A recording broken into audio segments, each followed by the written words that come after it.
చెప్పండి, ఎలా అనిపిస్తుంది మోడీ గారు రాబోతున్నారు? చాలా బాగుంది, చాలా సంతోషం అండి, చాలా సంతోషంగా ఉంది.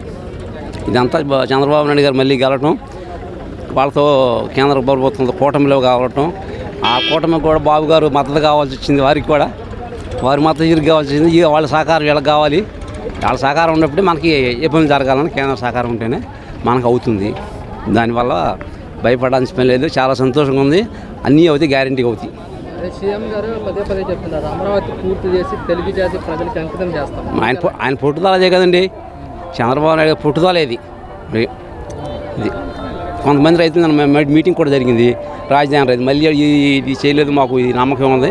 మళ్ళీ గవర్నమెంట్ మారింది ఏమంటే 10 సంవత్సరాలు మనం ఉమ్మడి రాష్ట్రంలో కాబట్టి వేసారు, 10 సంవత్సరాలు పూర్తి అయిపోయింది. దీన్ని పార్లమెంట్లో చట్టం చేసి ముద్ర వేపిస్తాం. ఎవరు వచ్చినా ఏ పార్టీ మనం లేకపోయినా ఏ పార్టీ అయినా ఇది అమరావతి రాజధాని, అమరావతి రాజధాని అని చెప్పి రైతులు భరోసా ఇచ్చేసాడు.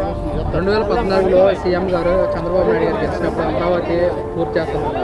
2019లో కనుక గెలుచుంటే ఎలా ఉండేది? సూపర్గా ఉండేది, అసలు సూపర్గా ఉండేది మామూలుగా, చాలా సూపర్ అండి మామూలు సూపర్ కాదే. ప్రజలు మార్పు గారు ఒకసారి చూద్దామని జగన్మోహన్ రెడ్డి కూడా ఆయన పరిపాలన ఎక్కడ చూశారు, వేసినందుకు ఫలితాలు అనుభవించారు, ఇది అనుభవించారు. అది జగన్మోహన్ రెడ్డి 2014లో ప్రతిపక్షంలో ఉన్నప్పుడు అమరావతిని స్వాగతిస్తామన్నారు.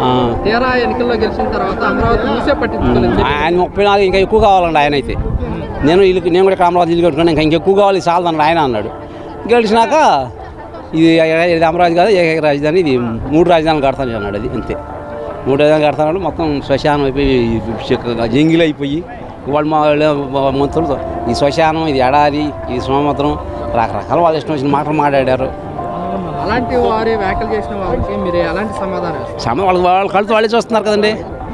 ఇప్పుడు వాళ్ళు ముందు చంద్రబాబు నాయుడు 14 గెలవబట్టి ఎన్ని చేయబట్టి వారి పరిపాలన చేసింది. సెక్రటరీ కట్టినా, హైకోర్టు కట్టినా, అసెంబ్లీ కట్టినా ఎంతమంది చేశారుగా.